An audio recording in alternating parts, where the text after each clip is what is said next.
Okay, so let's see if we can go ahead and add the water. What I did on my own while you all were away was I fixed this top edge a little bit and applied a little bit more yellow. And basically now we're ready to add the water. So we have a rectangular shape here.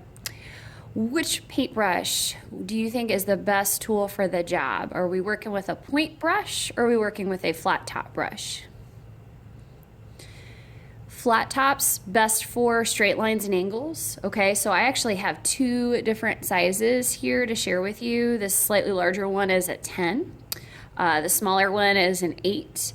I think you all, for the shapes on your page, would probably be using an 8 or a 6, which is on the smaller medium size.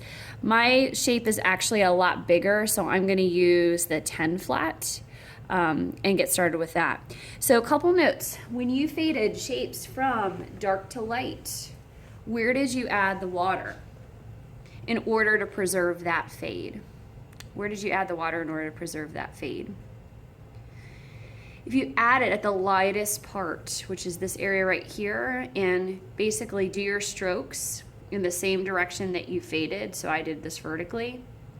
If you add the water this way, I should have an area of pure yellow. I should have lighter yellow oranges, medium range yellow oranges, darker yellow orange, and also an area of orange. If I add the water on the left-hand side, okay, and drag the opposite way, I'm basically gonna make this whole thing a darker orange, okay?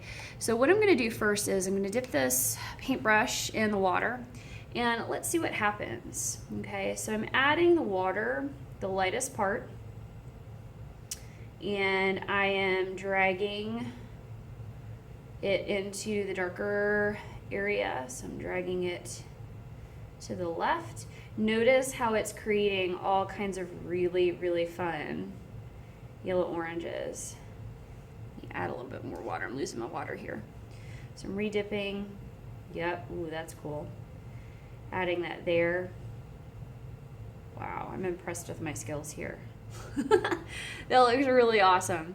It looks like a sunset fade. So by adding the water here and using it in the same strokes that I colored in, I was able to preserve the fade. So I have an area of pure yellow, an area of pure orange, which is what we want in a true analogous fade. I also have all kinds of ranges or range of tertiary yellow orange, so lighters, mediums, and darks. It looks pretty cool. Okay. Good luck with adding your water. Always add it lightest, drag it to where it's darkest.